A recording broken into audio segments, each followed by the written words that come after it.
Quel est l'intérêt de comparer les choses? À quoi ça sert de comparer? À faire une comparaison. Alors, à quoi sert-il de comparer? Qu'est-ce que ça permet de faire, de comparer? Oh, c'est quand même simple, apparemment. Peut-être qu'il est tellement endormi qu'il ne peut pas faire ça. En fait, c'est utile pour nous.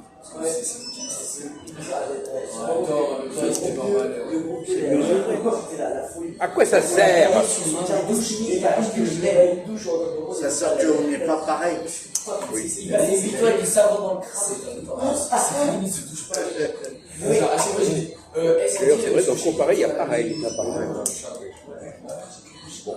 Alors, vous ne répondez pas. Vous n'êtes pas capable de répondre à cette question. Vous n'êtes pas capable de dire quelque chose d'un peu près intelligent sur le mot comparer. Regardez où il est, dans quel état il est. Moi, j'ai écouté. Comparer, c'est... Ah, tous les deux, vous faites la paire. Hein. Il y en a un qui n'arrive pas à parler, l'autre qui parle trop. Alors, vous êtes bien tous les deux. Hein. Alors, j'en entends. Ça arrive. Dites-nous quelque chose d'intelligent autour du mot comparer. Il a dit quelque chose, moi je vous dis, il a dit, c'est pas pareil. C'est dès le début. Alors on va demander à Gérard. Gérard, est-ce que vous pouvez nous dire quel est l'intérêt de faire des comparaisons?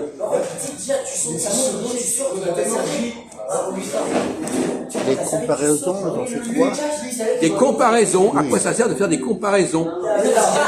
Si jamais ça arrive. Au cas où, Ça permet de faire une classification, de voir où en est chacun par rapport à une norme. Oui, parce que moi j'ai un champ, je suis paysan, j'ai du blé. Il n'y a personne autour. Je ne peux pas savoir si mon blé il est bon ou pas bon. Mais s'il y a d'autres champs, d'autres paysans qui ont également du blé, qui est meilleur que le mien, oh là là, eh ben lui il est meilleur. Donc moi il est inférieur, donc je fais des efforts. Mais s'il n'y a que moi qui ai du blé, je ne peux pas savoir si mon blé il est bon ou pas bien. D'accord. C'est bien, non, c'est bien. C'est du bon sens paysan, c'est bien. C'est bien. Bon, alors vous, est-ce que le fait qu'il ait dit ça vous inspire une réponse? Parce que Girard est capable de dire ça, pourquoi vous ne pourriez pas dire quelque chose aussi? Hein? C'est pas quand même un sourire. vite là que j'ai trop dans la bouche. Par exemple, c'est une potion, parce qu'on dit comparaison n'est pas raison. Ça dit, on rentre ensemble. C'est une petite science, comparaison. Pas du tout. Par exemple, on va prendre un cas. Un stylo, par exemple. On va prendre un cas qui va peut-être amuser notre ami Christophe. Vous prenez deux personnes qui prétendent avoir le même métier et les mêmes connaissances et le même parcours, les mêmes frères. Et quand vous les comparez, vous observez que ça ne marche pas. Parce qu'ils ne sont pas la même qualité. Pas du tout. Moi je dirais. À quoi sert la comparaison? À quoi ça sert la comparaison? C'est qu'il y en a un qui sait faire et un qui ne sait pas faire. Voilà. On va comparer des gens qui disent qu'ils sont pareils. Voilà. Identiquement. Et ils ne sont pas pareils. Le métier, mais ils ne sont pas pareils. Pourquoi? Parce qu'il y en a un qui raconte quelque chose qui n'est pas vrai. Il prétend avoir fait ça, il n'a pas fait ça. Donc vous repérez un imposteur. Par exemple, on va prendre le cas. De Gérard. Gérard, il dit, par exemple, je sais faire ceci, faire cela. On va prendre quelqu'un d'autre qui sait faire la même chose, qui dit qu'il fait la même chose. On va savoir que Gérard, il n'est pas au même niveau que la personne qui connaît. C'est ça. On va savoir que c'est un imposteur. Ouais. Il fait croire qu'il a le même niveau, alors qu'il n'a pas le même niveau. Voilà. Il va jouer le rôle. La comparaison permet de s'apercevoir qu'une personne n'a pas le niveau qu'elle prétend avoir. C'est ça, tu déclines la personne. Par exemple, si je suis tout seul à parler, lui il va dire je parle bien. Mais si jamais on met le professeur qui parle aussi, oh merde alors, le professeur il parle mieux que Gérard. Oui, on a fait une comparaison. Non, moi je dis je suis le premier à bien parler, si j'ai pas de concurrence. Et voilà. Quelqu'un qui essaie de ne pas avoir de comparaison, ben, il est tranquille. Donc ta comparaison est liée à la concurrence pour toi alors. Alors justement, c'est à propos de ça. À propos de ça, les femmes, par exemple, les femmes. Ah, intéressant. Est-ce qu'elles aiment les comparaisons, les femmes?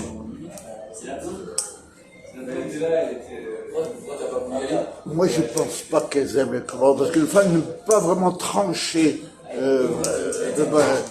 Elle est trop impulsive, une femme, tu vois. Elle est prise par la jalousie.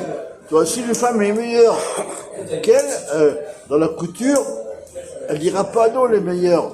Elle va faire crier jalousie, ouais, mais celle-là, c'est une bonne à rien. Elle va rabaisser ceux qui sont meilleurs qu'elle. Vous voyez, c'est pour ça que les vrais juristes sont des hommes depuis des milliers d'années. Et là, depuis qu'il y a des femmes dans les tribunaux, c'est le bordel. Parce qu'elles ont des hormones.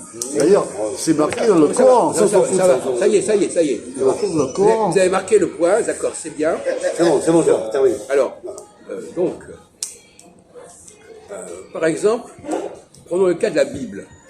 Vous connaissez la Bible? Ben, pas tellement, hein. J'ai entendu dire. Vous connaissez la... Non, il ne peut pas exagérer non plus. La Bible. Alors, Je l'ai pas si dit. vous comparez Jésus à Moïse, une comparaison. Alors, est-ce que cette comparaison est utile? Est-ce que ça éclaire? Est-ce que la comparaison sert à quelque chose? Ce sont les athées qui parlent ainsi. Parce qu'on n'a pas le droit de comparer Moïse et Jésus. C'est interdit. Il n'y a que les athées qui se permettent cela. C'est un sacrilège. Voici ma réponse. C'est bon. Alors, si je compare Moïse à Abraham, Qui, Abraham? Abraham, vous connaissez Abraham? Oui, Ibrahim, oui. Oui. Ibrahim. Ibrahim, c'est les musulmans qui disent Ibrahim. Non, Ibrahim, c'est son vrai nom, Ibrahim. Non, mais ça va. C'est son vrai nom. Ça va. Pas de provocation, s'il vous plaît. C'est bon. Hein? Pas de provocation et foutez pas du monde. Non, mais écoutez, alors. Ibrahim. Non, mais arrêtez. Arrête. Il se fout du monde, là. Hein? Il se moque du monde. Bon, alors, on va parler avec notre ami Ahmed, Jonathan. On parle de comparaison. Alors, est-ce que c'est... Tout à l'heure, on parlait du sacrifice d'Isaac et du sacrifice de Dieu de Jésus. On a parlé de ça. On a fait une comparaison. On a montré... Vous n'étiez peut-être pas là à ce moment-là. Je n'étais pas là, non. Alors, on a dit que... C'est lui, d'ailleurs, à ce moment-là, il était à peu près... Oui, c'est pas le même travail. Comment? C'est pas le même travail. Si, on a dit que c'était pareil. Vous en ratez pas une, hein? Bon, allez, c'est bon. Ratez pas une, continuez. On a dit que, de la même façon qu'Abraham avait disposé à sacrifier son fils, Dieu avait laissé sacrifier son fils, Jésus. Oui, d'accord. Bon. Comparaison. Alors, maintenant, si je compare Jésus à Moïse, qu'est-ce qu'ils ont en commun? Qu'est-ce qu'ils disent? La comparaison, c'est à la fois qu'est-ce qu'ils ont en commun et qu'est-ce qu'ils ont de différent. D'accord. Oui, on n'a pas le droit de parler de ça. C'est pas la peine de nous répéter ça. Jésus, le commun des deux. Il y a une seule chose commune.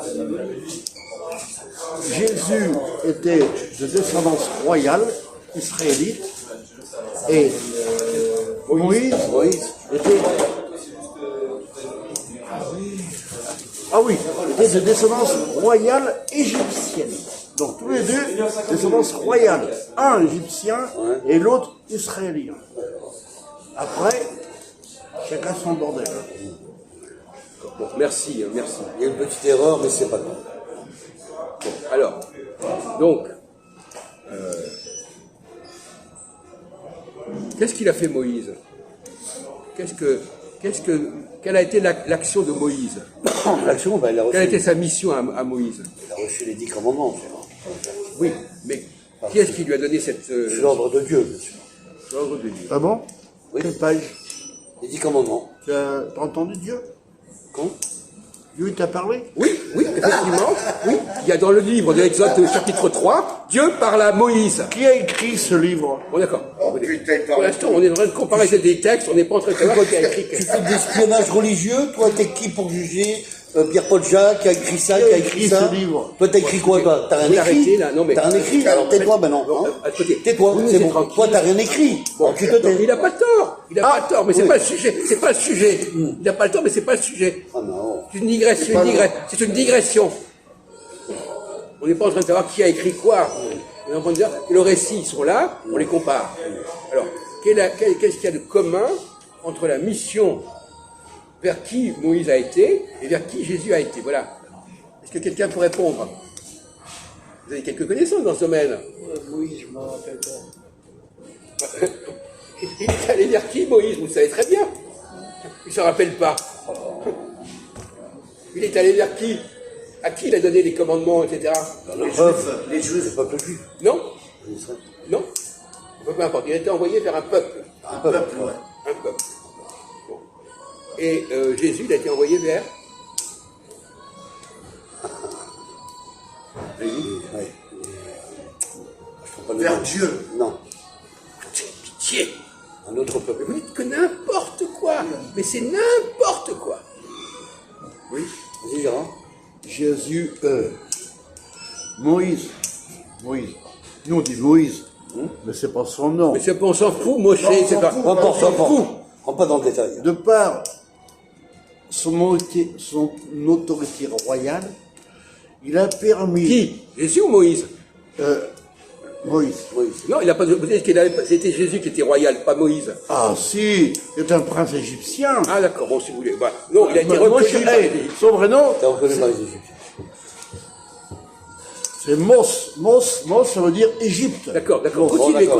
Continuez, faire des détails. Par son autorité royale égyptienne, il a permis à une tribu cousine d'Israël de s'établir avec un grand troupeau de vaches dans un endroit où il y a beaucoup de prairies en territoire égyptien.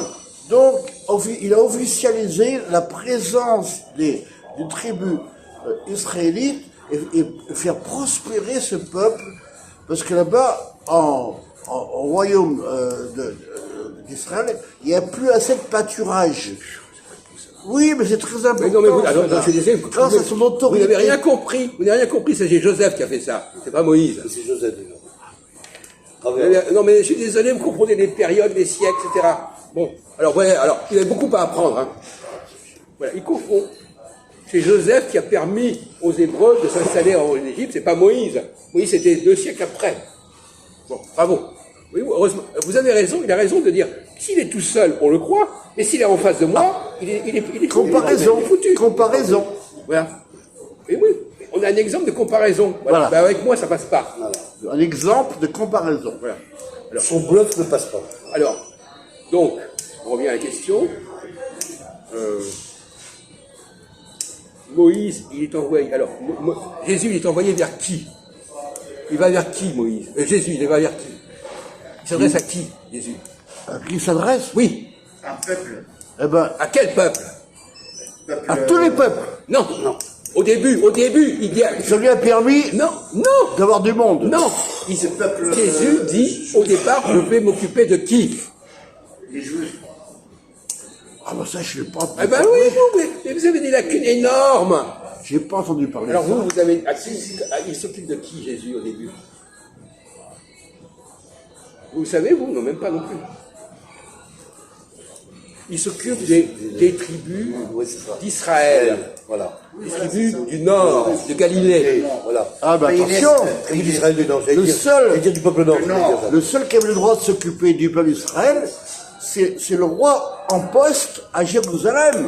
Mais c'est Donc, pas ça, Jésus putain. est un dangereux concurrent. Non, mais d'accord, Attention. d'accord. Non, mais il n'a pas complètement tort, mais il nous bafouille, il nous enfume.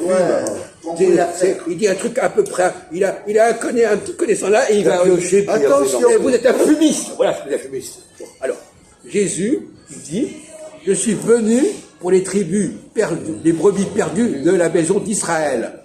Oui, mais c'est les premiers, ça. Quoi? C'est les premiers. De quoi vous parlez, vous? De quoi il parle? De quoi vous parlez, vous? Vous pouvez pas la fermer, du con? Oui, il y a eu des tribus perdues. C'est conneries, hein, toutes les 30 Il y a eu des secondes. tribus perdues qui n'étaient plus Voilà. Donc il est envoyé vers d'autres. Il n'est pas envoyé vers son propre peuple. Non. Il n'est pas envoyé vers son propre peuple. Il est envoyé par un autre peuple. Un autre peuple. Qui sont les gens du Nord. Du Nord. Qui sont les gens d'Israël. De la Mais c'est pas Galilée. des Judéens. Peuple du Nord.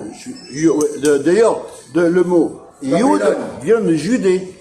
Yud, Eh bien lui, il s'occupe pas de la Judée. ça vient de la Judée. Il Oui, mais s'occupe le des mot Gal- juif, ça venait de Yud, de la Judée. C'est une digression. Pourquoi vous parlez de ça? Et Moïse, il s'est occupé de quel peuple alors, dans ces cas-là? Oui, vous dites un truc qui n'a aucun rapport avec la discussion. Et Moïse, il s'est occupé de quel peuple alors, hein? Ben, peuple égyptien. Ah bon? Moïse. Attends. C'est nouveau, ça. Ah oui, attends, je m'excuse. On s'excuse. Moshe, attends. Mose, Qu'est-ce qu'il a raconté encore? Moïse, Il est envoyé vers qui, Moïse? Vers qui? Il est envoyé vers qui? Vers quel peuple? Je ne connais rien à la Bible. Et les 10 commandements, ça vous dit quelque chose, les 10 commandements? ben, pas tellement. Bon.